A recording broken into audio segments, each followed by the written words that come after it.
আমি আজি অকলে আছোঁ ঘৰত। মা গৰু গোটৰ মিটিঙলৈ দোকানখন খুলি আৰু ইমান ৰ'দ দিছে। এইফালে মূৰটো ধুলোঁ, চুলিও শুকোৱা নাই, চুলিকেইডাল এনেকৈ থয় আৰু এইফালে ছোৱালী শুলে, দেখিছে নহয়। শুলে ক'ত খুৱাম এতিয়া, মানে অকলে খুৱাবলৈ মই বেয়া পাওঁ, আকৌ উঠি যাব লাগে। তাই একদম পূৰা হৈছে ধুনীয়াকৈ ওচৰতে বহি আছে আৰু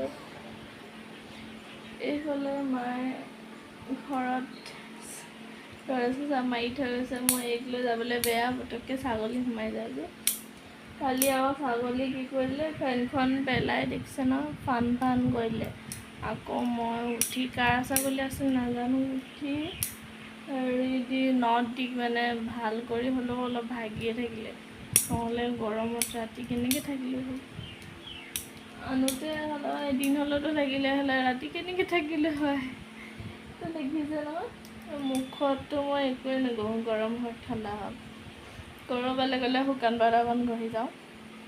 এনেই চুলিকেইডাল ধুলোঁ নুশুকুৱাই হৈ পৰিলে। ইমান আমনি লাগিছে অকলে কিনো কৰিম। ব্লগ চাই আছোঁ আৰু মোবাইলতে।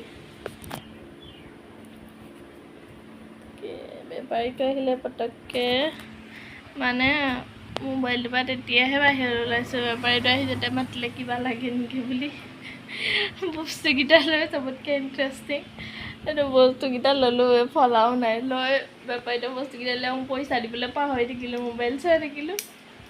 তেতিয়া মাতিছে, মোক তেতিয়া মনত পৰিছে। তাৰপিছত পিছে মাইনাটোক খুৱাই দিয়ক, মই বোলো খুৱাব নোৱাৰোঁ।